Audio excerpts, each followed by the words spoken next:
What's up, mamas? I'm Rebecca. You're watching the Reseller Mom Show. Thank you for joining me today for another great episode of Reseller Momversations. I am so excited to have Sarah here. Sarah from Sarah Styles LLC. You can find her on Instagram and YouTube. I will let her introduce herself. Sarah, welcome. I'm so happy for you to be here. Hi, thank you so much for having me. I'm in Denver Metro. I am a mom of three, ranging from 14 to 2. So a big range, I think.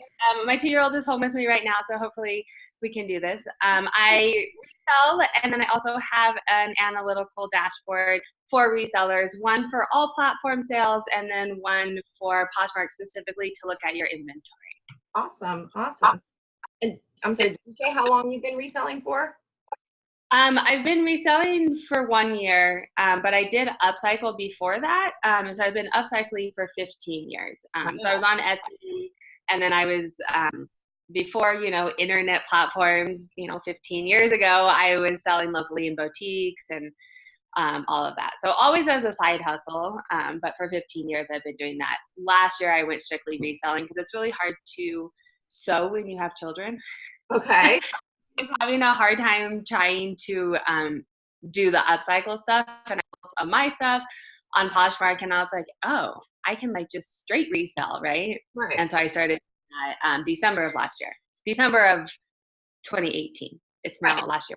I say it because so that other people would know too, but actually I'm like, now that you said all that, I'm like, I kind of remember her saying, because I just watched your last video where you kind of talked a little bit about where you had started and your numbers and everything. I'm like, oh, I knew that already.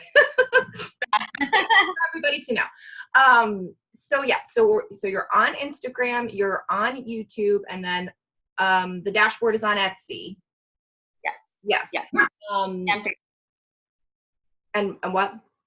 And I'm on Facebook as well. And you're on Facebook as well. Okay. So for those that, we'll find you, we'll link all of your stuff, but I'm trying to think, I don't know that I found your YouTube video first. I must have found you on Instagram first and then found your YouTube and then learned about your dashboard, which I was very interested in, although I wish I had found earlier because I had hired someone to do a custom spreadsheet for me. And, I found her on Upwork and I had her do this custom thing and it's great. But perhaps if I had found yours first, I wouldn't have gone through all of the trouble of that. So why don't you start there? Because I do think that that's a very unique and different thing. And then we can talk about the reselling. And I'm actually really curious about your upcycling as well. But I'd like to start there. That way, people can get some interesting value from something they haven't seen before here. So tell us how you started that and why and kind of what it does. Yeah, so I have a degree in mathematics and a background in data analytics. I worked in corporate America for 8 years before I stayed home with my kids. 5 years ago, I started staying home, doing data analytics and all of that. So I have a background in that. And then when I started, when I started reselling on Etsy has fairly good stats. I would like them to be better, but they still have some reasonable, this is where traffic comes from. And I was doing my upcycling on Etsy. And then I started selling on Posh. And after about 6 months of kind of just figuring out the platform, I wanted to start doing better. And I started looking for YouTube videos and social media, and everyone is this sells well. But I was like, well, what does that mean? What is well to you and what is well to me? And what, I wanted it to be quantified because I'm a math person. Right. So I built a spreadsheet for myself to kind of track things. And then I started going to Posh and Sips and talking to people, and I was not the only person that wanted to know how I was doing. Right. And so then I had a couple of people that I met at a Posh and Sip that were like, Sarah, you need to make this for everybody. And it's a large undertaking because making a spreadsheet for yourself that is very tailored to specifically what you need. And it doesn't I don't care what mine looks like. It doesn't have to flow well. It doesn't have to look pretty. It just was basic for my needs. But I started a beta test to see if people actually really did want it and what they wanted and what they thought was useful. So I did a beta test probably early spring of last year. And did a couple versions and then put out a dashboard in the summer. And that did okay. I had just started getting on social media then too. Well, so it was you need to use how you able to promote a product like that if you didn't yet have like an audience or something like that, if you weren't yet already involved in social? Yeah. And so for my up lead, I had Instagram. I was not very active in it, and I had a Facebook for it. I mean, as you know, social media is like a full-time job in and of itself. So is. I had Instagram, and people were like, you should start YouTube. And I was like, oh, sure, I'll start YouTube. And then it's like, I mean, it's a full-time job, right? And so my YouTube, I'm trying to get better about doing my YouTube now. But I got on social media on YouTube and Instagram and slowly started with it. But then in the end of October, Poshmark put out their inventory report, which for me was like super exciting because people were asking me like, how do I know what sells? And can you give me data on that? And from a data analytics perspective, I know, because if you're selling a lot of dresses, but you don't know how many dresses you have, then me saying that dresses are your top seller isn't necessarily a true statement from a data analytics perspective. Right.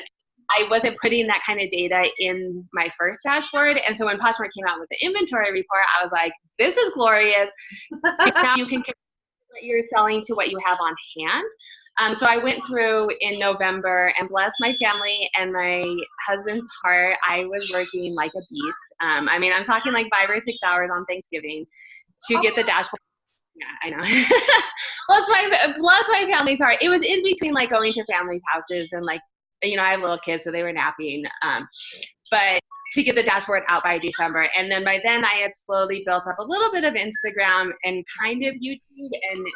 And since that second version came out, I've been really upping my Instagram and my YouTube, which is probably funny because I've been trying to be social, but it's a full-time job. So now I'm not reselling as much because it's a balance, right? Absolutely. But I'm still, I completely agree. And you know, it's a choice. I mean, for you, maybe, you know, working on the analytic thing and creating it made you tick. I don't know if selling it makes you tick, or maybe it's the reselling that, you know, you have to find what you really enjoy more and kind of do more of that, and then kind of tolerate the other part that kind of makes everything run. So I find, you know, even though I don't totally love reselling, I love that I have a reselling business. I love the business that I'm in, but I don't necessarily love the reselling tasks.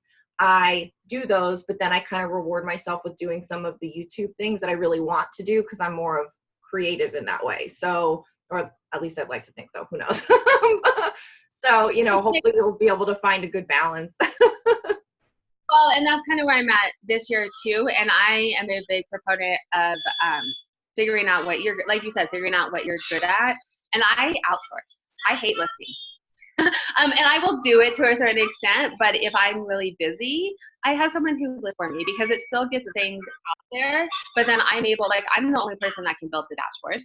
Right. But I have a reselling business, and I hate the listing. So I have someone that I will get, you know, pictures and stuff ready for. If I'm super busy on social media or on things, then I will outsource. I've started having a teenager come over and clean some of my items because and I feel like my time is better used on social media or YouTube or listen, you know, a teenager, a 13-year-old can clean shoes. Great. So That's amazing. Good for that teenager that, you know, will clean shoes for money. I don't even, yeah, that's great. Because she's 13, so she can't get like a real job. It's very flexible, and she's in like ROTC, you know, so her trying to find another job. So her mom really likes it because it's teaching her responsibility, but it's like she's at a camp next week, and she's like, I can't come. I think that's so great because I think that, you know, because this whole channel is about reselling moms, and I have a VA. I used to have several VAs. I used to have a photographer. Now I've kind of brought that back. And so I've used all different kinds of help, and whatever gets the job done. And like you say, you have to identify the things that only you can do. And then you can identify the repetitive, teachable, trainable tasks that can be outsourced in some way. And I think people kind of forget that, like, yes, you could hire the girl down the street. You could hire, you know, a college student. You could get an intern. I had an intern for, like, there's so many ways, VA, whatever, that you can get help. You know, and there's so many resources in your local community. If you just put on Facebook, like, in a mom's group, hey, anybody have a teenager that I can borrow for a couple of hours and pay $20? You know, like, I think people would love that. And I think we forget that you could do that, you know? Well, and I feel like too, resellers and moms have this thing of we have to do it all. Right. There's know some of it's internal or society. I'm not going to go down that whole philosophy of it. In talking with a lot of reseller moms, we have this like, I have to do it all, and there's only so much time in the day. Momming is a full-time job, and then we're doing another full-time job on top of that. It's just not plausible. And I had started doing that at the beginning of last year and really got my footing going, and I was like, this just isn't sustainable. And my husband's like, I will take over and do everything when you get home. And I'm like, well, that's awesome, but then like, we're never seeing each other either. And is it really worth that when I can pay a 13-year-old? Because Sundays I was usually down in my studio spending time cleaning and getting things prepped, and then we're not seeing each other. And so to me, it's absolutely worth, you know, the teenager getting a little bit of work ethic and then me being able to see my family, but not have it in the back of my mind, oh my God, all these things I have to get done. Yeah. Well, and I've really, I mean, over the last 3.5, because now I'm going into my 4th year of doing this, like really changed a lot of the things that I'm sourcing and how I'm sourcing so that I can not have, like, I've identified, like, where are my time sucks, you know? And if you don't pick it up and put it in your cart, then you don't have to do all of these other things later down the road.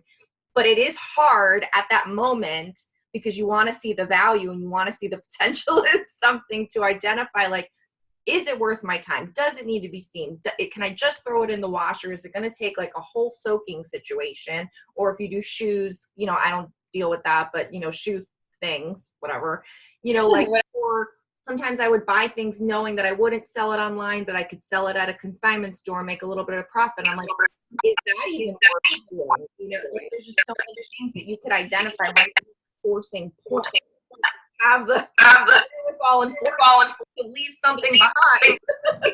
Well, and that's hard, but that's where so we kind of talked about like what inspires me and what I like. I actually have a math degree because I wanted to be a teacher. Okay. High school teacher. I don't know why. Now that I have a teenager, I'm like, why would I want to do that? But I didn't end up doing it, but I have this passion to help people. And that's where I think, I mean, I like selling the dashboard and that's already made, but part of my social media on YouTube and Instagram is to help people, because exactly what you said, like, spend your time wisely. And you don't know what that is until you look at your data, because everybody has different, I mean, I can't sell Anthropology to save my life. And you talk to any, I mean, if you go on social media, everywhere you look is like anthro. And so I kept picking it up until I actually looked at my data and I was like, I don't know if I don't know the brands well enough or we don't have good stuff. I don't know what it is, but it doesn't sell for me. I was continuing to waste my time. But then some people, it is like top sellers. Right. But that's where I'm a big proponent in looking at your data and teaching people how to look at their data. That's very important. And, you know, perhaps, I don't know if this is before, but maybe you can do another operation in the future. Maybe you put more videos out about it on your channel. I know you've gone over the dashboard, but really sometimes I like numbers. I like looking at them. I like what they can inform me about.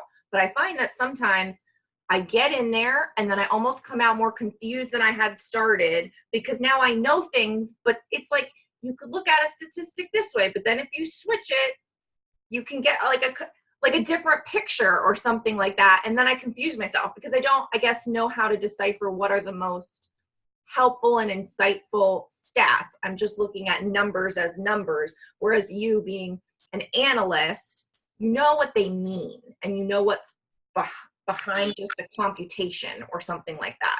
I find that very interesting. And like I said, this may not be the place to tell us all of those things, but maybe you on your channel will do more of that because I'm very interested. Yeah, and a little bit, but I do. So if you buy the dashboard, you get access into the Facebook user group. Okay. It is a group of everyone who has the dashboard. So not only is it everyone who is wanting to look at their data for the same reasons, and in different ways. But then it's like a community of people with the same. Like-minded, you're talking about this particular thing. You're not like the crazy girl that's asking about numbers when everybody just cares about bolo labels or whatever. Interesting. Exactly. And then we're all using the same dashboard. So when I say this chart, everyone has the same chart. And then in that group, currently I'm doing like a live and learn once a month. And so I just did this week, which is sitting down and you have the data, but like, how do you look at it? How do you use it? How do you, and doing like a little learn lesson. And I'm envisioning, I don't want to say this is going to happen because life gets in the way, but I'm envisioning like some kind of class or like, using Zoom to have conferences with like multiple people to talk, something more of lessons and classroom, I don't want to say classroom, but learning how to use it. Yeah, I think that's great. And I think people need that because resellers come from so many walks of life. We all get into it for some crazy reason. Somebody maybe have always been a thrifter. Somebody never stepped foot in a thrift store before, came from corporate, and found out a YouTube. Like there could be so many things. And it's funny because you just said this live and learn, and I was like, she sounds so corporate-y. Like that's such a like thing, like we used to have them at one of my jobs where it was like over lunch, it was a lunch and learn. I'm like, you can tell. And I think it's funny on YouTube because you don't have to be a former professional coming from corporate America, but it's always funny because you can kind of like tell sometimes it doesn't come out of us every once in a while. And I mean, and this kind of goes back to, I'm a big proponent of like paying people to do things that you're not good at or what your time is better spent on. And I know analytics and that's why I want to offer that service because not everybody knows it and you don't have to suffer through and try and figure it out on your own. I want to be able to help people do that so that they can boom, look at their data and move on and go do something that they're better at. Exactly, because it is very time consuming trying to figure out things and you are so alone and you don't have a tech person and you don't have a data person, you don't have all of these professionals that could help you that you're supported by in a corporate environment or whatever job you may come from, retail or whatever. I tell my husband that I'm like, I never appreciated the IT department of my old job that I left before I stayed home with my son more so than I do now. Like if I saw any of those guys, I would give them the biggest, like, I never realized what you did for me. Because it's hard doing it by yourself. I mean, that's the other thing. We're resellers, which, I mean, we are, but then we're also our own business, and most people do it completely on their own. Other businesses have, like, I'm my IT department, I'm my accounting department, I'm my finance department, I'm my sourcing department, I'm my social media marketing department. Like, I have 17 billion different hats, and if you really want to up your game, not even up your game, but if you want to do this as a business or anything, you have to be able to, you can't do it all, and you have to find resources out there that can help you. I mean, even if you don't want employees, find things that are going to help you, because you can spend a month trying to look at your data on your own, but then you weren't doing things you were good at. Right. I completely agree. I do want to, in the way of transitioning back to reselling, because and I don't know if you've seen it or not, but I've talked on my channel, I shamelessly plug my little Etsy store all the time with my reseller things. None of them are as like yours at all. I mean, they're not data things.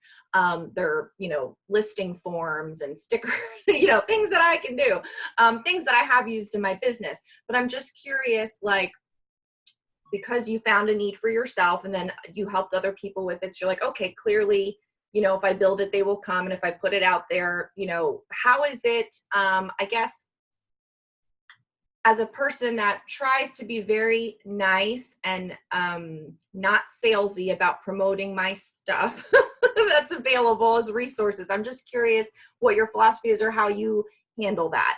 Are you saying it in every video? Are you posting ads on your Insta? Like, how do you handle that and how do you see that? I'm just very curious. I mean, I think when you do social media, because I do work with some other social media, I don't know how to say this. I don't want to say mentor because I'm not like a social media expert, but I have a group of people, people that are trying to get on social media and talking with them and when they're first starting to get on social media, like, how do I know what to post? And I think you have to find your niche and what you want your social media to be about. If you're all over the place, it gets confusing and people don't know, and then you're all over the place. And my niche is data analytics for resellers. Like, that's it. And so I do, and the whole reason that I have social media is for my dashboard. So every single video and every single post, I talk about data analytics. I'm coming to you for that, and that's interesting. Okay, so there's no issue because they're coming to you to know about this because of your product, how to use the product, what the product can do for you, and you're fine with that. You don't feel the need to then also do all of the typical resale, because you've done some hauls and things like that. Yes, right. So I do haul videos, but in all of my haul videos, I talk about how I source and why I decided to pick up this item, and it's because of my dashboard. And I don't say it, I mean, I don't feel like I do. Maybe I'm wrong. I don't necessarily say it in a salesy way, but I do it more, especially on YouTube. No, Instagram too. I do it more of like, I'm just showing you what I'm doing and how it works for me. And then I'm also starting to do live videos with other people because I've only been doing this for 1 year. And I'm not an expert on everything. And there are so many different techniques out there that I'm bringing other people. And I want to build a community. I think that's why I like Passion, which is it is a community. And bring other people in to talk about how they use data or what they're doing, or, you know, they're an expert in SEO. So like, let's bring them on my channel to talk about it. So some of those videos don't talk so much about the data. But in all things, like my social media is secondary supporting content that kind of helps feed the overall thing. I think you have it like laid out now that you've talked. Like, I feel like that makes really good sense. You know what I mean? I because I struggle with it. And so that's why I was just curious, because I don't know if I've come across anyone else that has, like, I'm a reseller, but then I also have these reseller tools and things other than people that are trying to sell like an ebook, a Bolo brand, and to me, and I don't know, everyone can sell whatever they want. I was in sales, you know, that's where I come from. It's like, sell your heart out. You know, it's all in the matter of how it's presented. Is it useful? Is it helpful? And what else are you giving that then also supports what you may be asking, you know, money for, kind of thing. So, I mean, for the most part, I do, you know, a free video on everything, and you know, and so all of it's out there, and the person could make their own. I'm sure you, and I think you even said it, and you're like, you could make your own thing. Oh yeah, but this is mine, and it's pretty and organized and super official and way better, and will save you a lot of time. I made it because people were asking me to make it, right? Like, to do this, but I've had people reach out to me, I know how to use Excel, can you, like, you know, I've helped other people. I'm not necessarily, I mean, I put it out there so that people who don't know how to do it can easily, I mean, you copy and paste your sales report, everything pops in. Yep, it's amazing. So, like, okay, let's talk about it. Like, we are in the same mindset. We both want to use our data. I'll definitely chat with you on things that you want to see and why I use this chart instead of that chart, or, you know, whatever. I'm not. And for you in the future, because sometimes people kind of start out in like the reselling, and then they get into YouTube, and then as you develop the audience, maybe they have products, but then they kind of go into more of even a consultant or a coach realm. And because you are informing people on so many integral business decisions that they can make based on the data, you really then become like a de facto reseller business coach. I mean, you may not want to say that that's, you know, I don't know, because it's, you know, a thing, but that's what my mind goes to, is that you could then potentially be like coaching people on that kind of thing. And that's kind of in the back of my mind. I have a 2-year-old at home with me now. And so it is really hard. I have done some consults for people who have reached out to me and said, hey, this is cool, you have a tool, I still have no idea what it means. Can you look at the data and tell me what it means? And so I've done that for people who have reached out to me. I'm going to see, my 2-year-old will go to preschool next year, and then I'll have like solid. The world opens up. And then I'll see where things might go there. If people need it, I do actually, I went to school to be a teacher, and I really know data and I'm passionate about it. If I can help other people with it, Yeah, I mean, it's in the back of my mind for something, kind of see how things go. Yeah. But I don't want to completely give up reselling because I don't want to, I'm going to take that back. I don't want to give up thrifting. If I could give up everything else, I'd probably be okay with that. I don't mind packaging so much. I really don't want to. That's interesting too about the reselling business is that people, they kind of happened into reselling because they're a thrifter and they really just want to shop. But then all of the rest of the back end is just can be, unless you're finding the best stuff at the right time with the everything where it just sells like poof, amazing. You're left with like the residual items and trying to get rid. And so there's a lot of management that goes into it all. So it's interesting. I wish there was more of a ability to, you could just like, I wish I could hire a sourcer because as a mom, it's hard for me to go and do it. Like I can hire a VA, I can hire a photographer, I can hire all these other parts. And I like sourcing fine, but I do think that you could hire that out. It would be interesting to like hook up with the people that just want to do the sourcing and then the people that just want to do the business back end part of it and make some matches. Maybe we can do that because I don't always want to go sourcing either. Like going to the bins can get a little old. I know you were there the other day. Do you like love it every time or? I am actually not a bins lover. Okay. I know it's like, oh my God, you're a reseller. You have to love the bins. I prefer retail thrift stores. Yeah. And I go to the bins because like you cannot beat the price. You can't. But I usually tap out at about an hour because to me, time is money. Yeah. And I use my analytics to say like, now that I'm doing more social media, I've really like honed in on what's working for me.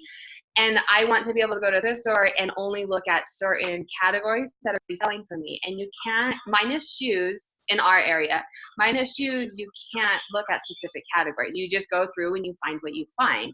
Where at a thrift store, I can hit up 3 or 4 thrift stores and only look at shoes and bags and then go to the next one.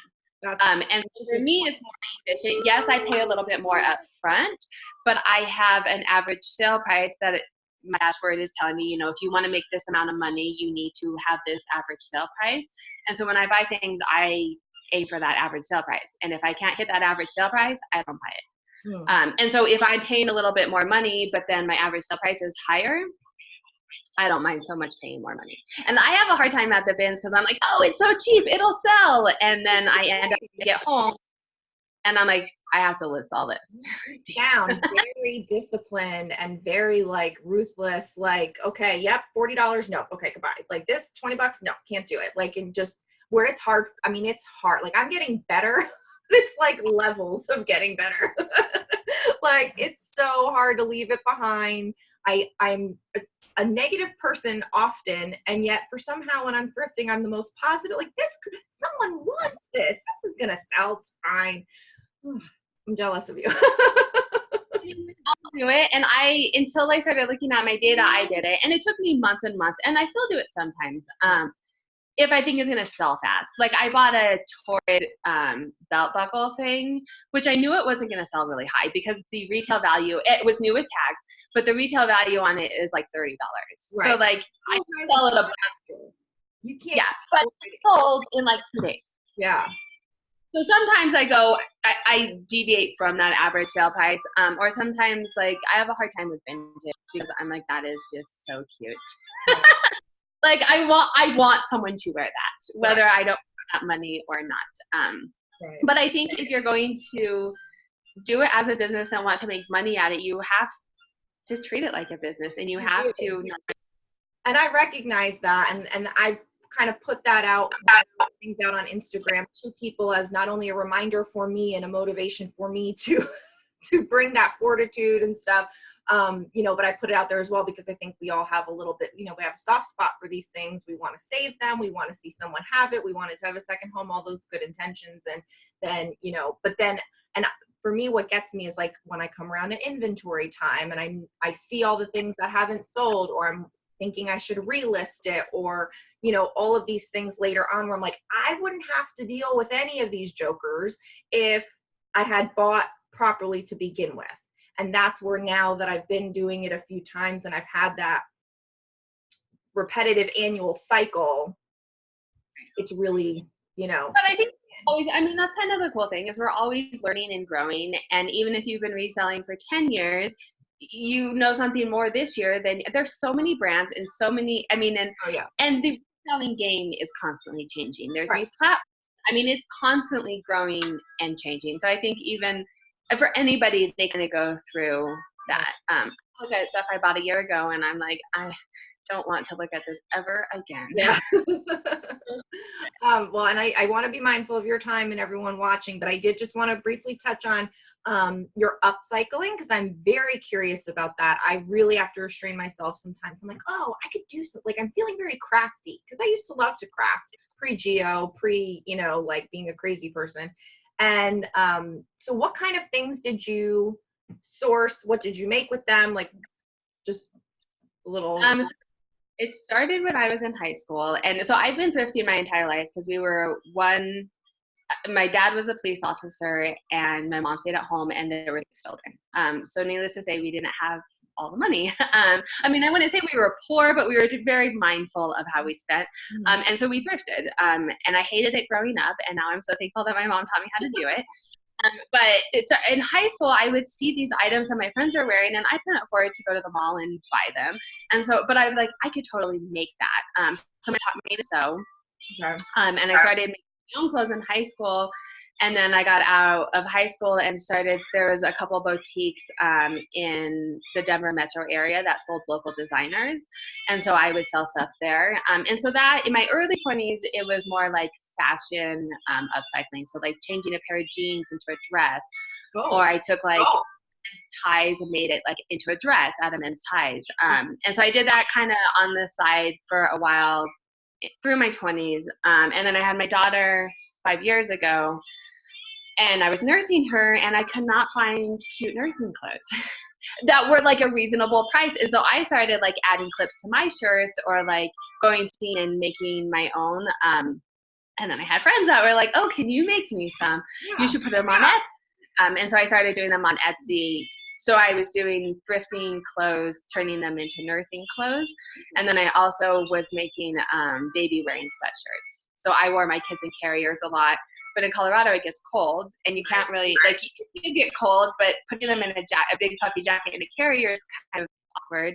And then you get cold. So I would make sweatshirts out of sweatshirts that I thrifted at the thrift store and turn them, put, you know, a little zipper on them and a little place where the kids had to come out with like a little hood. So you could, and I did a lot of, you know, sweatshirts I was finding at the thrift store. One, to save on cost and time, and then just environmentally, like, to help repurpose clothes. I think that's super. I think that's great. You're very good at identifying needs and solving problems. So clearly, 100% an entrepreneur. That's impressed by that. I'm glad you say that because my husband's like, you're so dumb, and you just like, you have all these weird, because I've had a billion different careers, and I'm like, I'm very like go with the flow, and I identify a need and capitalize on it, right? Like, people need to see data. Let's do this. I have it. I can do it. People need nursing clothes. I have that skill. I can make them. The thing about it is, my family is like I've been thinking, or I have, yeah, they're like, well, like, I really can't handle this right now. Like, I'm not ready for because they never know what's going to come out of my mouth. It could be like a crazy concocted thing. And, you know, but you just can't help it. Like, you see things, you observe things, the ideas, you know, but you're very good at, so I think I have ideas, but I don't know that they necessarily solve any problems. They're superfluous ideas, but I think that's fantastic. And I think you have like a great mix between being like this numbers analytical person and then like this creative making upcycle. Like, I just find that very interesting. So yeah, I mean, most creative people aren't also numbers people. Which, like, in reselling, I found, you know, a lot of people are like, I don't know how to look at numbers. And so I don't know how I got it. But that's why I want to help, you know, a lot of most creative people are like, I don't want to look at numbers. I'm like, well, if you want to make money, you're going to have to eventually, like, no business out there is not looking at their numbers, but it doesn't have to be like this cutthroat, awful thing that you do. Look at them quickly and move on with your life. Right. No, I completely agree. Well, I will, like I said, I want to be mindful of your time. I know you've got your little guy there. And I'll go check in with Geo's with my mom right now in the other room. So they're quiet now. So that can only mean a few things. But tell everyone if you have any, any closing thoughts for reseller moms, anything you want to tell them, anything that you have to say. Now's a great time to kind of end it that way. And then where they can find you, of course. Yeah. I mean, I would just say do what you can and prioritize, find what you're good at and capitalize on that. And if you don't like other aspects, figure out how to still get them done in an efficient way. And I'm a big proponent of kind of just jumping in and doing it. Yeah. I know that's not for everybody, but like you jump in and you figure it out as you go. Otherwise, you'll kind of always, I'm going to do it later. I'm going to do it later. And you figure it out. And then you can find me. I'm Sarah Styled LLC on all platforms: YouTube, Instagram, Facebook, Etsy, Poshmark, and eBay. Okay. Okay. You're fully branded. That's good. Step one track. Yeah. And that was helpful for my upcycling. That I had done all of that for them, so I didn't have to like come up with a new name. And that's perfect. Awesome. Well, and I will link to below so they can click on the links. But I always like for the person to say it. Well, thank you for being here, everyone watching. Thank you so much for joining us. Another Reseller Momversations. Go ahead and like this video on the way out. Let you know what you thought about it. And that would be awesome in the next one.